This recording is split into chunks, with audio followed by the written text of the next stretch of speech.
Bellamy's Bistro was the pride of Willowton, known for its charm and fine dining. Corey Lancaster, a seasoned waiter, held a reputation for efficiency, but beneath his polished exterior lay unspoken prejudices. Tonight, the bistro was buzzing with patrons from the local arts festival. Among them, a group of black women stood out, their laughter filling the room.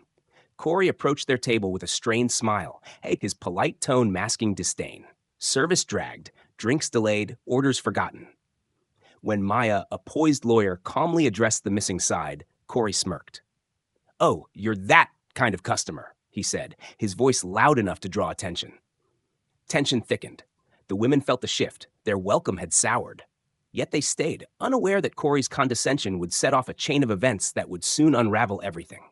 Maya sat back in her chair, her calm exterior masking the slow burn beneath. Her friends, Serena, Joy, and Danielle, exchanged uneasy glances. The room's attention was palpable, but Maya remained composed. She leaned forward, her voice calm but firm. "Let's enjoy our meal," she said, offering a smile to her friends. "We're here to celebrate." Serena nodded, raising her glass. "To friendship." The others followed, clinking glasses despite the tension. Conversations resumed around them, though a few lingering stares remained. They carried on, determined to reclaim their evening. Meanwhile, Corey watched from the bar, seething. He had expected them to make a scene, but their grace irritated him even more. He muttered under his breath, wiping down a glass with unnecessary force. His colleague Lisa noticed. "Everything okay?" she asked, raising an eyebrow. "Fine," Corey snapped. "Some people don't know how to act." Lisa frowned but said nothing, returning to her duties. She wasn't sure what he meant, but something felt off. When Corey returned to the women's table, his forced smile had vanished. He set down their plates with a thud, not bothering with pleasantries. Maya looked up at him, her eyes calm but piercing. "Thank you," she said. Corey didn't respond, walking away without a word. The women exchanged glances, but Maya remained steady. They wouldn't let him ruin their night. But deep down, Maya knew this wasn't over. She could feel it. The first crack in the evening's facade, and she wasn't one to let cracks go unnoticed. As the women settled into their meal, the atmosphere around them remained strained. Whispers floated from nearby tables, subtle but sharp. A few patrons cast side glances, while others tried to ignore the tension altogether. Maya noticed, but chose to rise above it. She wasn't here to entertain anyone's ignorance. "This food is great," she said, trying to steer the conversation back. "Really good," Serena agreed, though her eyes flicked toward Corey, who stood by the bar watching them. Joy leaned in, her voice low. "Do you think he's going to keep this up?" Danielle shrugged. "Probably, but we've dealt with worse." Maya placed her fork down. "We'll handle it. Let's not give him the satisfaction." They resumed their meal, laughter returning in waves as they pushed through the discomfort. But Corey wasn't done. When he returned to clear their plates, he spoke just loud enough for them to hear. "Did everything meet your expectations?" His tone was smooth, but the words dripped with mockery. Maya locked eyes with him. "Yes, thank you." Corey lingered a second too long, then smirked and left. The women remained quiet for a moment until Danielle sighed. "I can't believe people still act like this," she muttered. "It's not surprising," Maya said, her tone steady. "But he'll find out soon enough. You can't treat people like this and walk away unscathed." Her words hung in the air, and though they moved on with their evening, a quiet determination settled over the table. Corey returned to the bar, a smug grin playing on his lips. He felt he had asserted control over the situation. Yet something gnawed at him, a flicker of unease buried beneath his bravado. Lisa watched him, her expression tight with disapproval. She couldn't ignore the tension anymore. "Corey, what's your problem tonight?" she asked, her voice low but firm. "No problem," Corey shrugged. "Just doing my job." Lisa crossed her arms. "It's not like you to be this petty," Corey scoffed. "Petty? They're looking for trouble." Lisa frowned. "Or maybe they just came here to have a nice meal." She shook her head. "You're making it worse." Before Corey could respond, the restaurant door opened, and a well-dressed man in his 40s entered. He exuded quiet authority, his eyes scanning the room. It was Paul Bellamy, the owner. Paul rarely showed up unannounced, but tonight something had pulled him in. He exchanged pleasantries with a few regulars before settling at the bar. "Busy night?" he asked Lisa. "Yeah," Lisa replied, her eyes flicking toward Corey. "Eventful." Paul's gaze followed hers, landing on Corey, who suddenly busied himself wiping down the counter. Paul said nothing but made a mental note. He could feel something simmering beneath the surface. Meanwhile, at the table, Maya leaned back, watching the room shift. She noticed Paul's arrival and gave a slight nod to her friends. "This isn't over yet," she murmured. Joy raised an eyebrow. "What are you thinking?" "Just wait," Maya replied, a knowing look in her eyes. The air thickened, the calm before the inevitable storm. Corey thought he held the upper hand, but Maya knew the tides were about to turn, and when they did, there'd be no going back. The buzz of conversation continued, but an undercurrent of tension hung in the air. Paul Bellamy's presence had shifted the dynamic. His sharp eyes observed the room, catching the subtle glances between patrons and the wary expressions of Maya and her friends. He sensed something was off. Corey, however, remained oblivious. Feeling emboldened by his earlier actions, he approached the women's table once more, this time with dessert menus in hand. His tone was overly cheerful, almost mocking. "Dessert, ladies? Or maybe you're ready to call it a night?" he asked, his smile thin. Maya's friends exchanged glances, but she remained calm. Taking the menu, she flipped it open slowly, then looked up at Corey. "Actually, we'll take a minute to decide. Thanks." Corey's smile faltered for a split second before he nodded stiffly. "Of course. Take your time." As he turned to leave, Maya spoke again. "And while you're at it, could you let your manager know we'd like a word?" The calmness in her voice made Corey pause. He turned back, his expression shifting from smugness to uncertainty. "Is there a problem?" Maya smiled, but it didn't reach her eyes. "Just let him know, please." Corey hesitated, then nodded curtly and walked away. His confidence wavered, the weight of her request settling in. At the bar, Paul noticed Corey's tension and raised an eyebrow. "What's going on?" Paul asked. Corey forced a chuckle. "Just a table being difficult." Lisa, standing nearby, frowned. "That table?" She nodded toward Maya and her friends. Paul's eyes followed. He watched for a moment, his instincts kicking in. "I'll handle it," he said, stepping around the bar. As Paul approached, Corey felt a knot tighten in his stomach. Maya's calm, unwavering gaze followed him, and for the first time that evening, Corey felt something unfamiliar. Doubt. Paul Bellamy approached the table with his usual calm authority. His tailored suit, confident posture, and steady gaze gave him an air of professionalism that instantly quieted the room's murmurs. He stopped just short of Maya's table, offering a polite smile. "Good evening, ladies. I'm Paul Bellamy, the owner. I understand you've requested to speak with me?" Maya met his gaze, her expression poised yet resolute. "Yes, Mr. Bellamy, thank you for coming over." She gestured to the seat across from her. "Please, join us." Paul hesitated briefly, then sat down. He glanced at the others before focusing on Maya. "Is there an issue I can help resolve?" Maya's voice remained steady, yet her words were deliberate. "We've had an interesting evening. While the food was excellent, the service left something to be desired."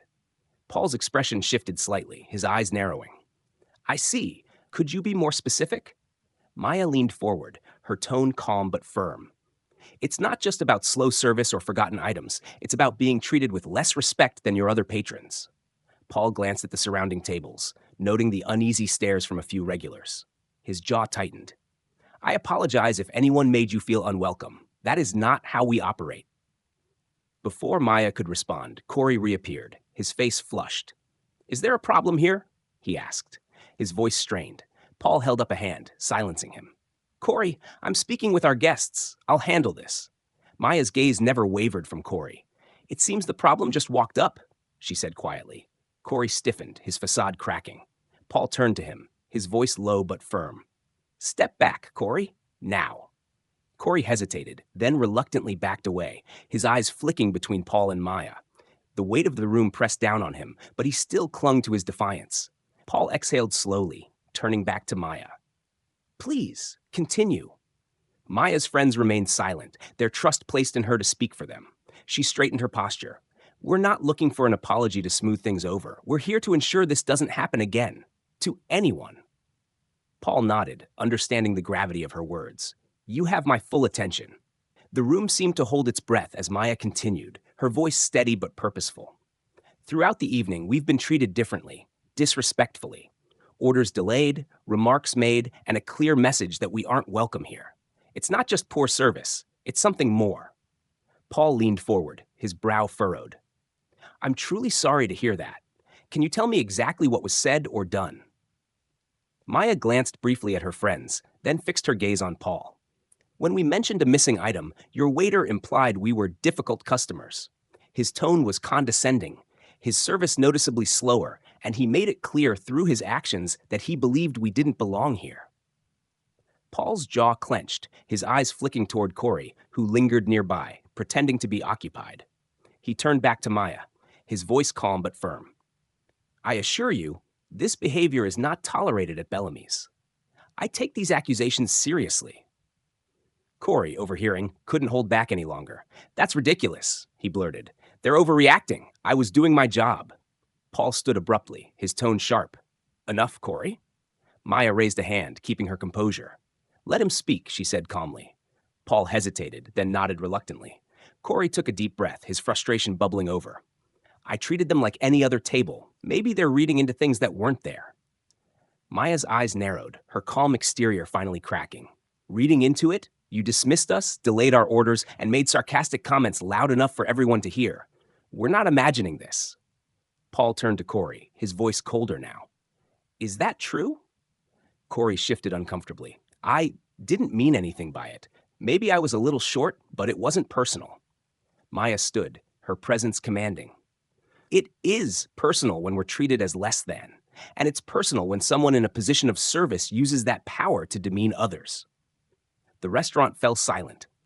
Paul looked around, seeing the weight of the moment in the patrons' faces. He turned back to Maya, his expression one of deep concern. You're right, Paul said. This won't be brushed aside. Corey, step into my office. Now. Corey's face drained of color. He opened his mouth to protest, but thought better of it, nodding stiffly before disappearing into the back. Paul faced Maya again. Please, let me handle this. Your experience tonight doesn't reflect who we are, and I will make it right.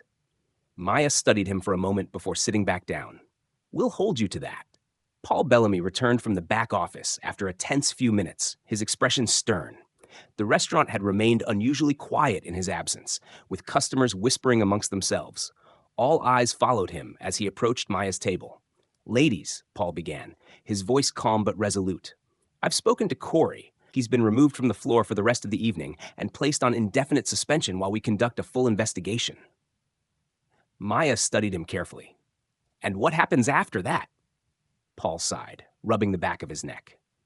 If we find that his behavior was as unacceptable as it seems, and from what I've observed tonight, I believe it was, he'll no longer be employed here. But more than that, we'll be reevaluating how we train our staff to ensure this never happens again. Danielle, who had remained quiet for most of the evening, finally spoke up. How do we know this isn't just talk? It's easy to say the right things now, but what happens when the spotlight fades? Paul nodded, acknowledging her concern. I understand your skepticism. Actions speak louder than words. I'll personally ensure that our staff undergoes sensitivity training, and I'll invite a third-party consultant to review our policies. If you're willing, I'd also like to keep in touch with you for feedback during this process. Serena raised an eyebrow. You're serious about this? Paul looked around the room, then back at the women. I have to be. Not just for you, but for everyone who walks through those doors. If Bellamy's is going to be a place for the community, it needs to be a place for all of the community. The weight of his words settled over the table. Maya exchanged a glance with her friends, then nodded slowly. We'll hold you accountable, and we'll be back to see if you keep your word. Paul extended his hand. You have my word. Maya shook it firmly. We'll see. As Paul walked away, the tension in the room began to lift. Conversations resumed, and the women finally allowed themselves a breath of relief. Joy leaned back in her chair, a small smile playing on her lips. Looks like tonight made a bigger impact than we thought. Maya nodded, her expression thoughtful. It's a start, but there's still work to be done. The women lingered at their table, sipping their drinks in quiet reflection. The tension had shifted, replaced by a cautious calm. Around them, patrons returned to their meals, but the air felt different, heavier with unspoken awareness. Danielle broke the silence first, her voice low. I wasn't expecting him to take it seriously. Most places would have just brushed us off. Maya nodded, her gaze still on the spot where Paul had stood. He knows the stakes. His reputation, his business, it's all on the line now. Serena leaned forward, a thoughtful look in her eyes. But it's not just about his business. It's about how people choose to see what's wrong and actually do something about it. Tonight wasn't just another night for them. Joy exhaled slowly. For us either. She glanced around. We stood our ground. And people saw that. A few nearby patrons gave them encouraging smiles, subtle gestures that hinted at support without words. Maya noticed one couple in particular, a middle-aged pair who nodded respectfully as they stood to leave. It wasn't much, but it felt meaningful. Maya raised her glass. To making them see, she said softly. To standing up, Serena added, clinking her glass against Maya's. To change, Joy said with a smile. Danielle hesitated for a moment, then lifted her glass. And to us being brave enough to demand it. They clinked glasses in solidarity, their quiet victory resonating far beyond their table. As they prepared to leave, Paul reappeared at their table. I know you've been through a lot tonight, he said. Dessert is on the house if you'd like to stay a little longer. Maya looked at her friends, then back at Paul. Thank you, but I think we've had our fill tonight. Paul nodded in understanding. I hope you'll return. And when you do, I promise things will be different. Maya offered a faint smile. We'll be back. You can count on that. They left Bellamy's bistro with their heads high, knowing they'd made an impact. But as they walked into the night, Maya couldn't shake the feeling that this was only the beginning of something bigger. The evening had ended, but the conversation at Bellamy's lingered in Maya's mind. As she and her friends walked back to their cars, they shared quiet reflections of the night, both the unsettling moments and the small victories. Maya could sense that their actions tonight would have repercussions, but she wasn't sure how they would unfold. She thought about the patrons who had witnessed everything, how some had remained silent while others subtly expressed their support. Was the change they sought really coming, or was it just a momentary blip? The next morning, Maya awoke to an unexpected message. It was from Lisa, the bartender who had been working at Bellamy's that night. The message was simple, but it caught Maya off guard. I just wanted to thank you for speaking up last night. I've been at Bellamy's for years, and I've seen so much injustice ignored. I hope Paul follows through on his promise. I'll be watching too. Maya stared at the message for a moment, her thoughts racing. Lisa's words echoed in her mind. She wasn't just a bystander. She had witnessed everything, and now she was offering her own support. The impact of their stand was more widespread than Maya had anticipated. Later that afternoon, Paul Bellamy called. His voice was cautious but sincere. Maya, I wanted to follow up on last night. I've spoken with the staff, and Corey's suspension will be permanent. We've already begun revising our training protocols, and I'm committed to creating a more inclusive environment here at Bellamy's. Maya could tell Paul was sincere, but she also knew that change would take time, real effort, not just promises. I appreciate you taking the right steps, she said, her tone steady. But this is just the start. Keep us updated. I'll be watching. Of course, Paul replied, and thank you for holding us accountable. As she hung up, Maya felt a cautious sense of relief. But her mind returned to the bigger picture. This wasn't just about one restaurant or one bad night. It was about a broader culture. Would this ripple of change reach other places, other people? Maya's phone buzzed again, this time with a news alert. A local media outlet had picked up the story about the incident at Bellamy's Bistro, reporting not just the confrontation, but also the changes Paul Bellamy had promised. The headline read, Restaurant owner takes action after alleged racist incident. Will other establishments follow? She tapped the notification and skimmed through the article. It was more than just a local interest piece. It was a call for accountability in the community. The article highlighted how the women had stood up to discrimination and how Paul Bellamy had responded, promising to reform his restaurant's policies. There was even a brief quote from Lisa, who had anonymously confirmed that the issue wasn't isolated, hinting at a larger, systemic problem in the service industry. Maya stared at her phone, feeling a mixture of surprise and disbelief. The story had gone viral in ways she hadn't imagined. This wasn't just about them anymore. It was about all the unseen, unreported moments of inequality that people were too afraid to address. Her friends were already texting her, buzzing with reactions. Joy had sent a simple message. "We did it, Maya. We actually did it." Serena had a more detailed response. "I'm getting messages from people I haven't heard from in years, sharing their own stories. This is bigger than just Bellamy's." Maya sat back in her chair, her mind spinning. Was this what true change felt like? She thought about all the people who had reached out to her, the strangers who had supported her, and the customers at Bellamy's who had witnessed everything in silence. This wasn't just a win for them. It felt like a small victory for all of those who had ever been overlooked or mistreated in the name of service. She picked up the phone and dialed Paul's number. "Paul, it's Maya." "Hi, Maya. I was just about to call you. Did you see the article?" "I did. It's more than I expected." Paul's voice was filled with a mix of gratitude and resolve. "I've received messages from other restaurant owners asking how they can implement similar changes. It's clear this isn't just about Bellamy's. There's a bigger conversation happening now." Maya nodded, her heart swelling with cautious optimism. "I'm glad to hear that, but don't let it be just talk. Keep pushing for real change. It'll be easy for this to blow over, but the work has just begun." "I hear you," Paul responded, "and I'm committed to seeing it through. We've set up a community forum next week to discuss what other changes need to be made. I'd like you to be there." Maya paused for a moment, considering his offer. "I'll be there. It's time we make this a real conversation, not just a one-time fix." As she hung up, Maya felt a deep sense of purpose settle over her. This wasn't just about speaking out, it was about pushing for a shift in the culture. And now the momentum was building. The following week, Maya arrived at Bellamy's Bistro for the community forum Paul had organized. The restaurant had been rearranged to accommodate a large group. Chairs were set in a circle, and a microphone stood at the front of the room. The air was thick with anticipation, a blend of curiosity and urgency. Maya stepped inside and was greeted by a handful of familiar faces, some from the restaurant, others she didn't recognize. Regulars from Bellamy's mingled with newcomers, including activists, local business owners, and members of the community who had been following the story. The room hummed with whispered conversations, but everyone fell silent as Paul took the stage. "Thank you all for coming," Paul said, his voice steady. "What started as a personal issue has become a larger conversation about how we can ensure everyone feels welcome here at Bellamy's and beyond.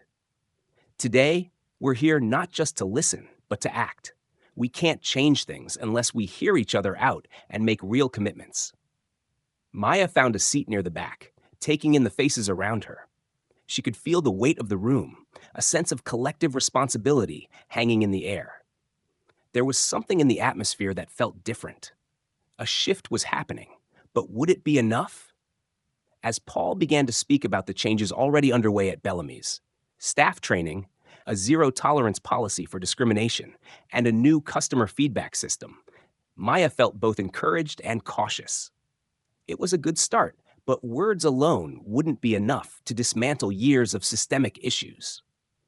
The floor was open for discussion, and a few voices rose from the crowd. A local business owner spoke about the difficulties of attracting a diverse clientele, mentioning how stereotypes about certain communities often shape their approach to business. Another woman shared her experiences with microaggressions at local restaurants, describing how it was often the subtle things that hurt the most. Maya listened closely, her mind racing. This wasn't just about Bellamy's. It was about a broader cultural shift, one that required not just individual accountability, but collective effort. She raised her hand, and Paul nodded toward her. "Thank you for letting me speak," Maya began, her voice clear but measured.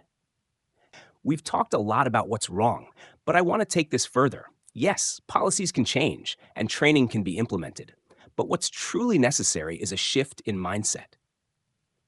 She paused, making sure everyone was listening. "We need to understand that a diverse clientele is an asset, not a threat. That making someone feel welcome is not just about being polite, it's about being human. And that when something happens, when someone is mistreated, it's not just the responsibility of the person who did it. It's the responsibility of the whole community to call it out and demand better." The room fell silent, her words hanging in the air. Paul nodded slowly, clearly absorbing her point. "That's exactly why we're here today," he said. "To take action as a community. But we can't do it alone. I'm asking everyone here to take responsibility for the culture we create, both inside and outside this restaurant. Maya felt a sense of accomplishment as the conversation shifted toward solutions. People began to speak more openly, discussing the need for better community outreach and a commitment to more inclusive practices across local businesses. But even with the enthusiasm in the room, Maya knew it would take more than good intentions. As the forum ended, people exchanged contact information and promised to stay in touch. Maya left the bistro with a sense of cautious optimism. They had started something important, but the work was far from over. In the weeks that followed, Maya kept in touch with Paul Bellamy, exchanging emails about the progress of the changes promised at Bellamy's Bistro. There were new training sessions underway for staff, and Paul had partnered with local organizations to ensure diversity and inclusion were prioritized. The community forum had led to tangible actions, and it seemed that things were slowly beginning to change. Yet, as much as Maya appreciated these steps, she couldn't help but feel that the real challenge was still ahead. The buzz about Bellamy's had faded in the media, but that didn't mean the issues were solved. Paul's efforts were commendable, but Maya knew that systemic change wasn't a one-time event. It was a long-term commitment. Her phone buzzed one afternoon with a message from Lisa, the bartender who had reached out after the incident. Lisa's words felt like a reality check. "Hey, Maya. I wanted to give you a heads up. I'm hearing whispers from a few of the other servers, and not all of them are happy about the changes. Some of them feel like they're being blamed for things that aren't their fault." Maya frowned as she read the message. She'd known there would be resistance. Change was never easy, and people often resented having their habits and perspectives challenged. Still, it was troubling to hear that some staff members were pushing back against the reforms. She thought about Lisa, who had shown so much courage in speaking out, and wondered how much she could handle before her own frustration bubbled over. Maya immediately dialed Paul's number. "Paul, we need to talk." "Of course, Maya. What's on your mind?" "I just got a message from Lisa," she said, her tone serious. "She's hearing that some of your staff are resistant to the changes, especially the training and the new policies. How are you addressing that?" There was a brief silence on the other end before Paul replied, his voice tight. "I was afraid this might happen. Some of the staff feel like they're being unfairly targeted. I'm doing my best to reassure them, but it's been difficult." Maya took a deep breath, choosing her words carefully.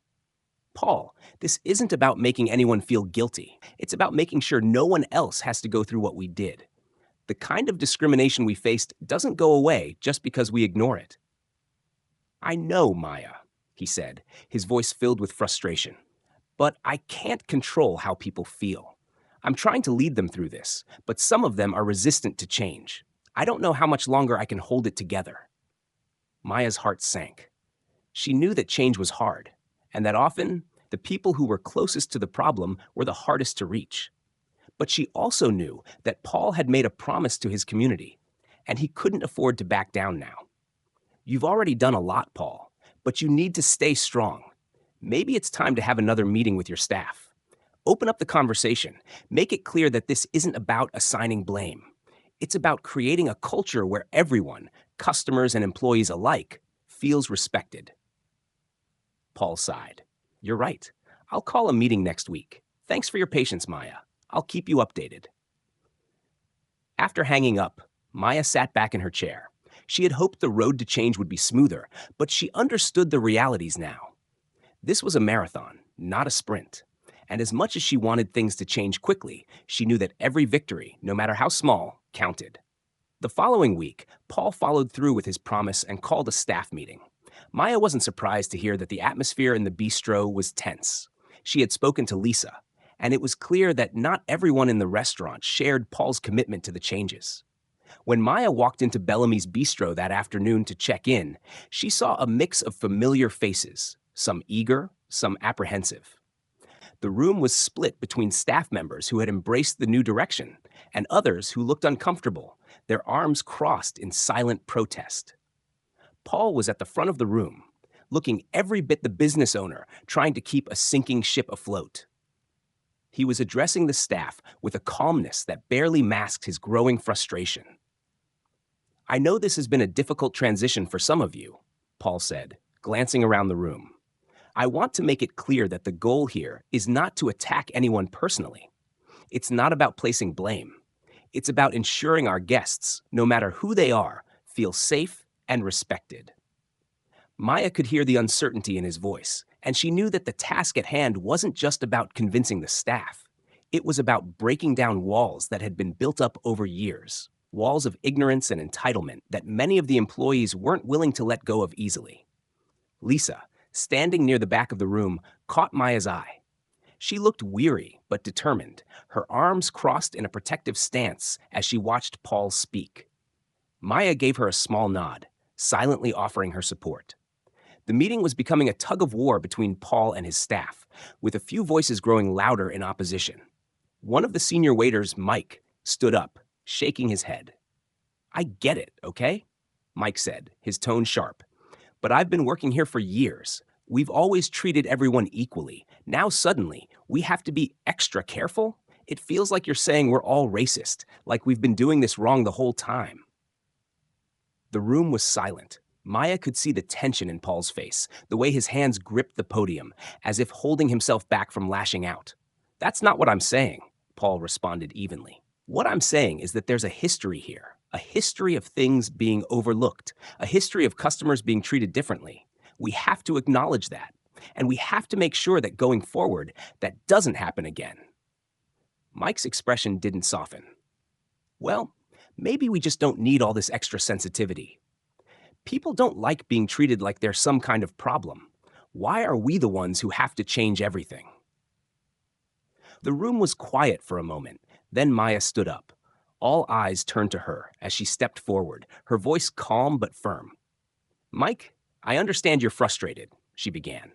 "Change is never easy, and it feels like things are being turned upside down. But that's not what's happening here. What's happening is an opportunity to make sure that no one else feels the way we did that night. It's about building something better, something where no one feels like they're being singled out. And you have a choice. You can either be part of that change, or you can stand in the way of it." There was a long pause as Mike considered her words. He met her gaze, his eyes hard. For a moment he looked down, clearly conflicted. Maya could tell that he wasn't used to being challenged, especially not in front of his coworkers. But something in her voice seemed to shift the dynamic. Paul seized the opportunity to speak again. "This is about being better, not just for our customers, but for each other. If we can't do that, then we're not just hurting our reputation. We're hurting the people who work here, who make this place what it is." Mike didn't respond immediately, but after a long beat, he finally nodded slowly, his shoulders slumping as if the weight of the conversation had started to settle on him. "I'll try, but it's going to take time." "That's all we ask," Paul said. "It'll take time, but we have to do it together." Maya glanced at Lisa, who gave her a quiet but appreciative smile. The tension in the room had shifted. It wasn't resolved, but the conversation had opened a door.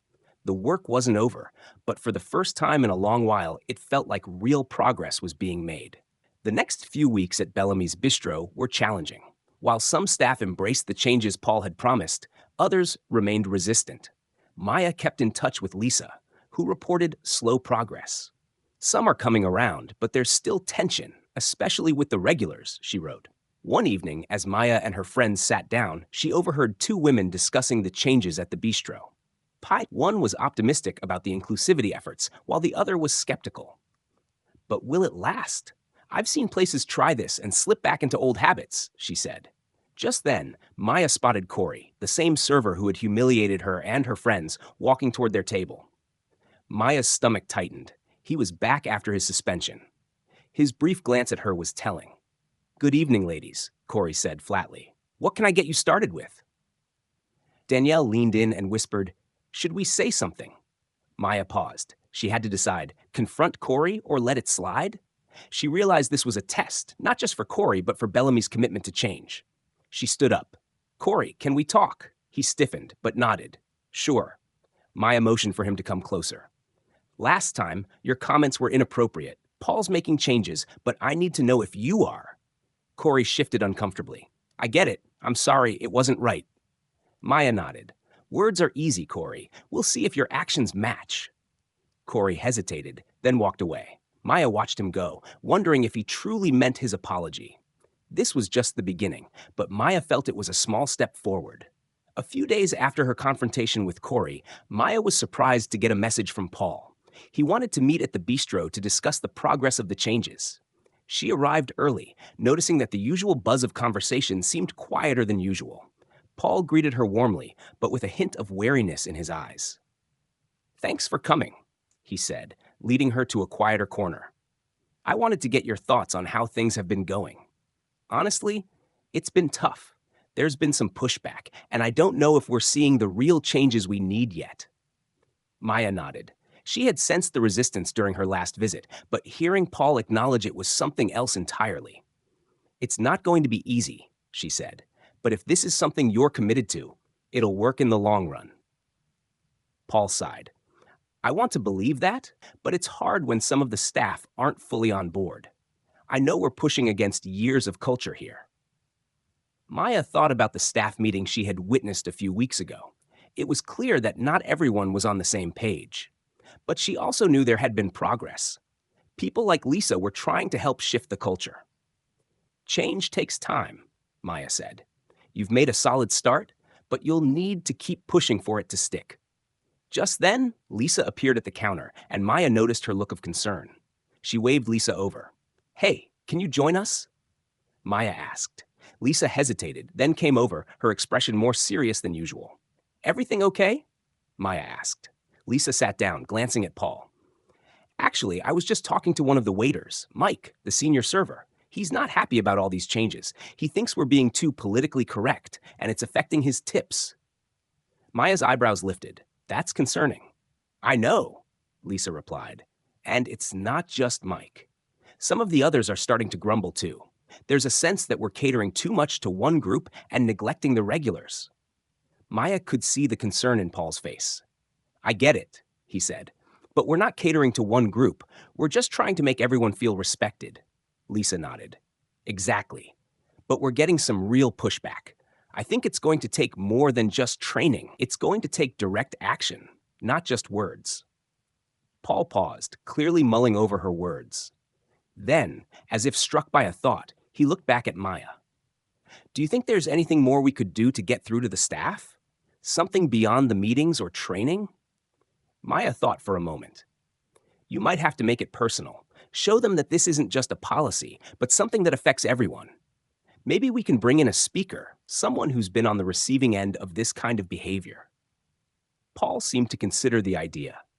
Someone who can really make them understand the consequences of their actions? "Exactly," Maya said. "People often don't see the problem until it affects them directly." Lisa's eyes brightened. "I know someone. A friend of mine was the target of racist treatment at a restaurant, and it caused real harm. She's spoken out about it publicly. Maybe she'd be willing to talk to the staff." Maya smiled, feeling hopeful. It was an unexpected alliance. Lisa, once skeptical, now a passionate advocate for change, and Paul, finally stepping up to take responsibility. Together, they could push for deeper, more meaningful shifts in the bistro's culture. "Let's set it up," Maya said. "It's time we took the next step." A few days later, Maya and Paul met again to finalize the details of the guest speaker, a woman named Tasha Williams, who had experienced firsthand the kind of treatment they were trying to address. Lisa had connected them, and Tasha had agreed to come speak to the staff. Her story was raw and powerful, and Maya was hopeful that it would make an impact. As the day approached, Maya felt a growing sense of anticipation. The meeting with Tasha wasn't just about educating the staff. It was about creating a space where people could no longer ignore the real-world consequences of discrimination. It would force them to confront the issue head-on. The day of the event, the atmosphere at Bellamy's was tense. Staff members murmured about the special session scheduled for the evening, and many weren't sure what to expect. Maya arrived early, along with Paul and Lisa, to ensure everything was set up. When Tasha walked in, her presence immediately commanded attention. She was poised and confident, but there was an undeniable vulnerability in her eyes that hinted at the weight of her experience. She was dressed simply, yet her aura was powerful. Her story would be the one that changed things. After a brief introduction, Tasha began speaking. Her voice was steady but filled with emotion. She described an incident in which she had been humiliated by a server at a restaurant, similar to what Maya and her friends had experienced at Bellamy's. I remember it clearly, Tasha said, her eyes scanning the room, making sure everyone was listening.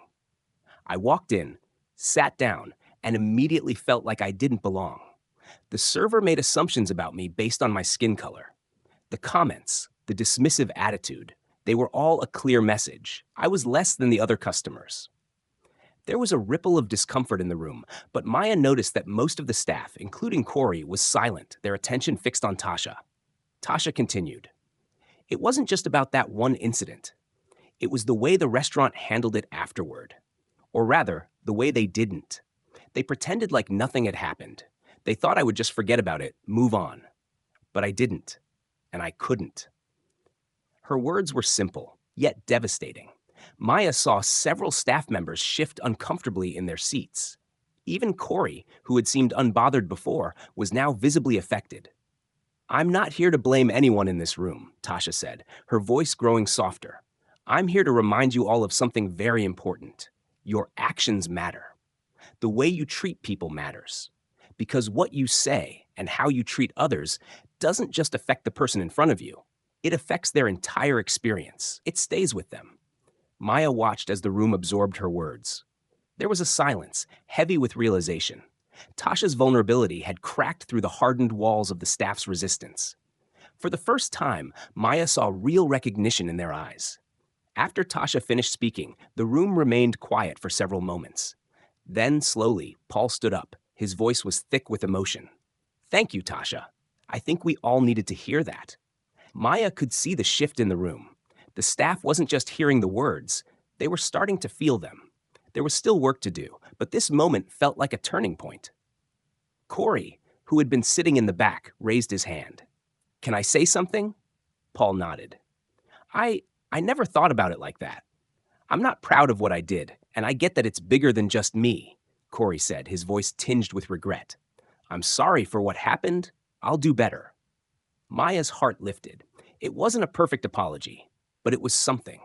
Acknowledgement. Growth. It was a step forward. The meeting ended with an open discussion about how to move forward, and Maya felt a cautious optimism begin to take root. Tasha's voice had made a profound impact, and for the first time in a long while, she felt like change was truly possible at Bellamy's Bistro. The days following Tasha's powerful talk brought a noticeable shift in the atmosphere at Bellamy's Bistro. While some staff members still struggled with the change, there was a clearer sense of accountability. Corey, in particular, seemed more aware of his actions. Maya noticed that his attitude toward her and her friends had changed. He was polite, attentive, and no longer condescending. It wasn't perfect, but it was progress. But not all the changes were as smooth. Mike, the senior server, had continued to grumble quietly about the politically correct atmosphere in the restaurant. Maya overheard him talking to a couple of the other waiters during their break. They're turning this place into a daycare, Mike muttered. I'm not here to babysit anyone's feelings. People should just toughen up. Maya felt the frustration bubble up in her chest. It was clear that Mike wasn't willing to budge. His resistance to the changes felt like a reminder that there were still deep-rooted issues to address. It was one thing for people like Corey to start changing, but Mike represented the kind of old-school mentality that was harder to break. She decided to take matters into her own hands. Maya spoke to Paul privately. I'm worried about Mike, she confessed. He's not on board with what we're trying to do here, and it's starting to rub off on some of the others. Paul sighed, looking exhausted but determined. I know. He's a tough one, but we can't let him drag everyone down. I'll talk to him. Maybe he just needs a little more time, or maybe he just needs to be shown what this really means for the business. Maya appreciated Paul's willingness to address the problem, but she knew that the path to real change was long and uncertain. Later that week, Paul called a meeting with the entire staff. He opened with a direct statement. I want to acknowledge the hard work everyone's been putting in, but I also want to remind you all of something, he began. The changes we've made aren't just about making things look good or following trends. They're about creating an environment where every customer feels respected and valued. We're in this together, and if anyone feels like they're not part of that, I need to know. Mike shifted in his seat, his arms crossed tightly over his chest. Maya could tell he wasn't thrilled about the direction this conversation was taking, but Paul pressed on. I know not everyone's comfortable with the changes, Paul continued, but this isn't a negotiation. We're in a business that thrives on treating people right, and if that's not something you can get behind, then maybe this isn't the place for you. There was a long silence. Mike didn't respond immediately, but Maya could see the tension in his jaw. Then, after what felt like an eternity, Mike spoke up, his voice rough. Look, I get that things need to change, but I don't like being told how to think. I've been doing this for a long time, and it's worked just fine. Paul didn't back down. I respect your experience, Mike, but this isn't just about experience. It's about respect. It's about what's right. And if you're not on board with that, then we need to have a different conversation. The room was quiet as the staff absorbed Paul's words. It was clear that the conversation had shaken some of them, even if it hadn't yet fully reached Mike. After the meeting, Maya found herself thinking about the bigger picture. This wasn't just about dealing with one difficult employee. It was about creating a culture that prioritized respect and equality. And that meant tackling the uncomfortable conversations head on, even when it felt difficult or confrontational. Later that evening, Maya overheard a conversation between two newer waitstaff. I heard Mike had a talk with Paul today, one said. Do you think he'll leave? The other shrugged. I don't know, but I don't think he has much choice. Paul's serious about these changes, and honestly, it feels like a better place now. I think the regulars will get used to it too. Maya smiled to herself, feeling a small sense of hope. She wasn't naive enough to think the job was done, but hearing the support from the newer staff members made her feel like progress was within reach. The fight for real change was ongoing, but it was becoming clear that Bellamy's Bistro was slowly shifting. And with every difficult conversation, every tough moment, Maya knew they were getting closer to creating a space where everyone could truly feel welcome. The pressure at Bellamy's Bistro had been building, especially with Mike's continued resistance to change. Despite Paul's efforts, Mike's subtle undermining of the new culture was starting to affect the team's morale. One evening after a busy shift, Maya overheard Mike muttering about how this place is becoming a joke. It was the final straw. She approached Paul. We need to address Mike. His attitude is affecting everyone. Paul nodded. I've been trying, but it's clear we're at a breaking point. The next day, Paul spoke with Mike. When Mike stormed out of the office afterward, Maya knew it hadn't gone well. Later, Paul called a staff meeting. Mike won't be returning, he announced. His attitude wasn't aligning with our values, and it was harming the team. I'm committed to building a culture of respect here, and that's non-negotiable. There was a mix of reactions in the room, but Maya felt a sense of relief. It was a tough decision, but it was necessary. Paul had taken a stand, and while Mike's departure was a victory, it also highlighted how hard change could be. There was still work to do, but the restaurant was moving forward. As the night settled in, Maya shared a quiet moment with her friends. It wasn't the end of the journey, but for the first time, it felt like they were on the right path. With Mike's departure, the restaurant atmosphere had undeniably changed. There was a new energy in the air, but it was clear that not all the work had been done. Bellamy's Bistro had made a good start toward fostering respect and inclusivity, but there was still a long way to go. Maya noticed a marked difference in the way customers were interacting with the staff. The regulars who had once been uneasy about the changes were returning, and a few even complimented the new energy in the place. They were noticing the difference, even if it wasn't immediately obvious to everyone. Corey, who had been at the heart of the conflict, was trying hard to make things right. He'd been putting in extra effort to adjust his behavior, taking every opportunity to learn from the younger staff who had embraced the new culture more easily. Maya couldn't help but feel some pride when she saw Corey interact with customers in a more respectful way. While it wasn't perfect, he was beginning to understand that being considerate wasn't just about doing the right thing. It was about creating a space where everyone felt valued. One evening, Corey approached Maya after his shift. I just wanted to thank you for sticking by me, he said, his voice sincere. I've been trying, you know. It's harder than I thought, but I think I'm getting the hang of it. Maya smiled, appreciating his effort. It's a process, Corey, but you're doing better. That's what matters. As the weeks passed, Paul remained committed to overseeing the shift in the bistro's culture. He had hosted several team building workshops and seminars to reinforce the values of respect, empathy, and inclusion. Even the staff, who had been more skeptical at first, began to show signs of improvement. However, Maya could feel the tension still simmering beneath the surface.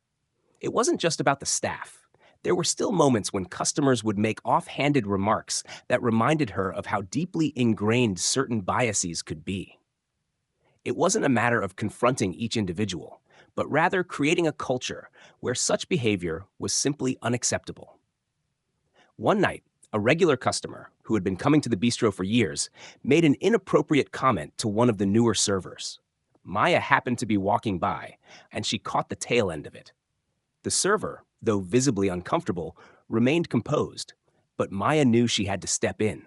She walked over to the table where the customer was laughing with his companions. "Excuse me, sir," she said, her tone professional but firm. "That kind of comment isn't appropriate here." The customer's smile faltered, and for a moment he seemed taken aback. But Maya didn't back down. "At Bellamy's, we respect everyone, no matter who they are. If you can't abide by that, I'll have to ask you to leave."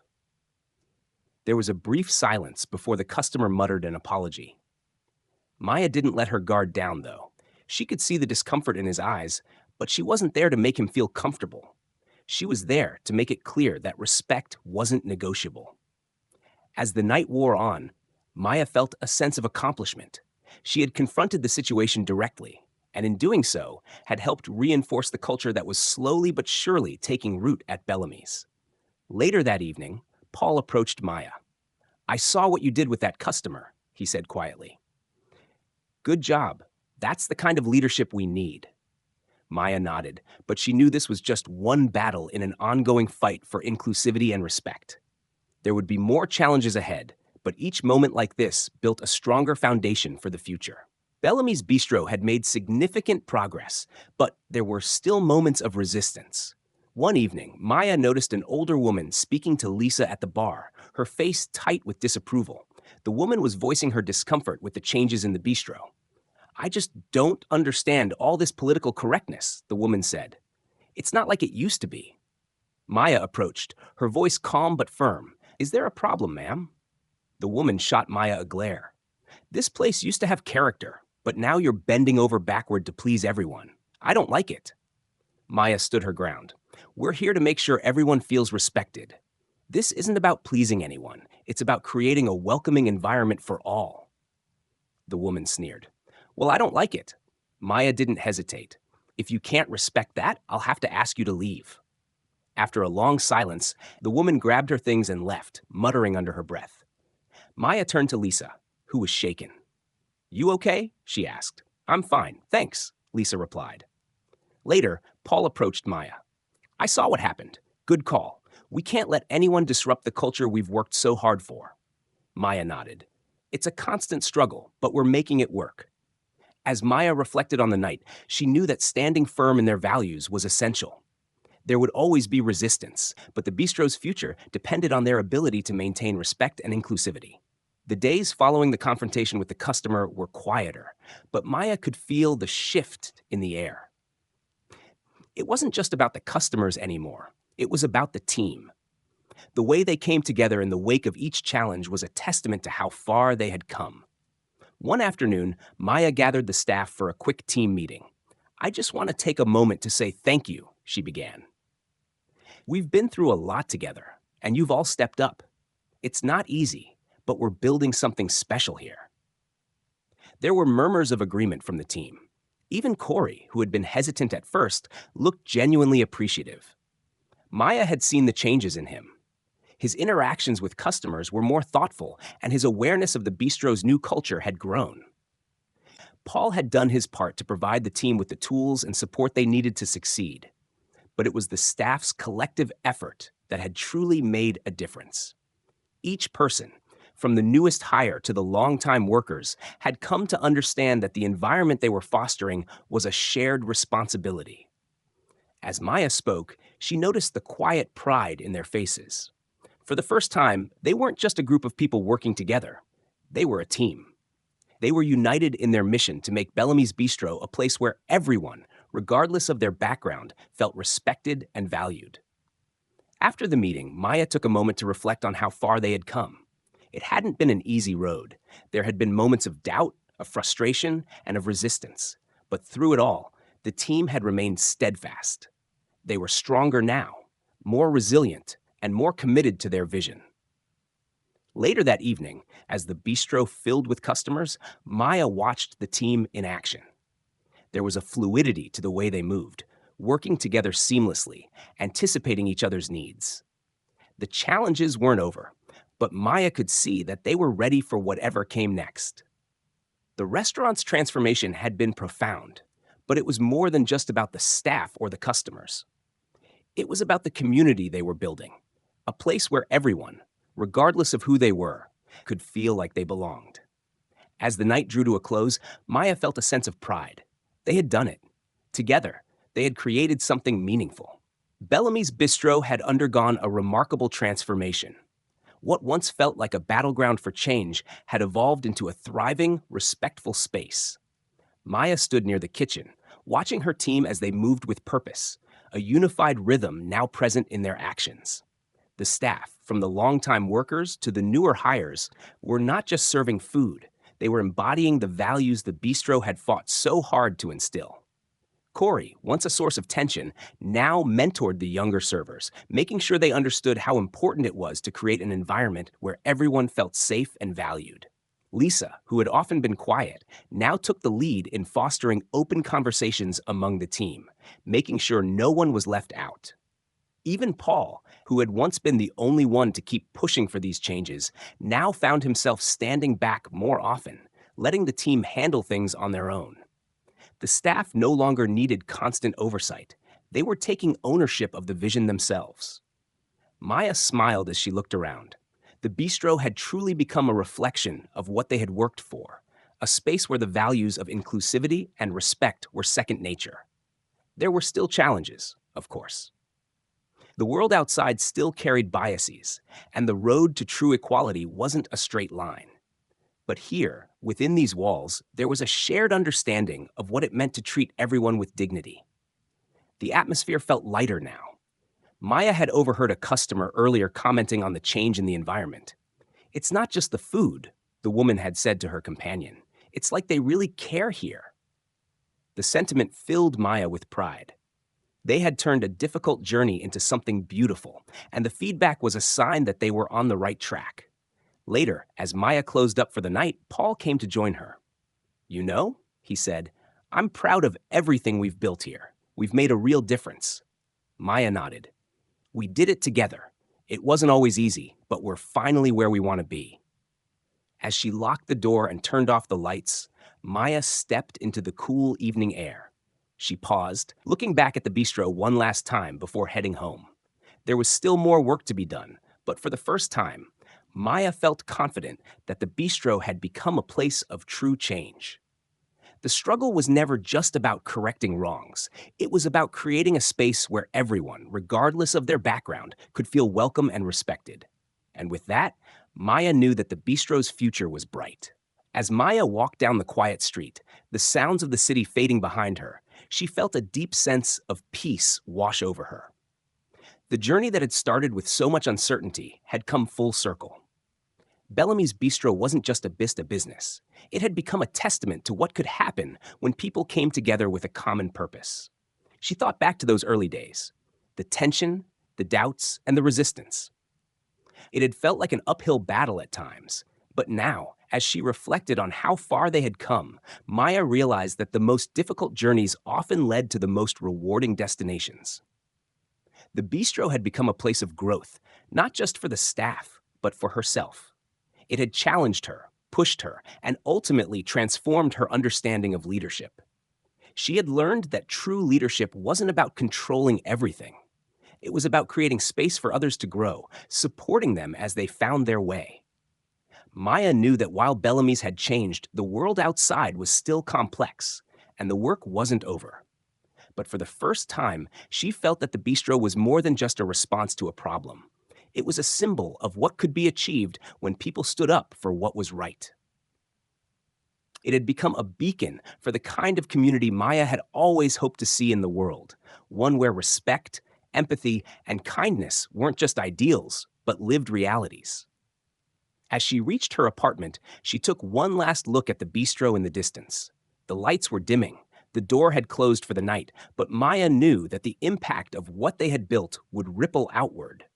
Tomorrow would be another day, another opportunity to continue shaping the future of Bellamy's. But for now, Maya felt content. She had fought for something that mattered, and the world was better for it. With a smile on her face and hope in her heart, she stepped inside, ready to rest and prepare for the next chapter.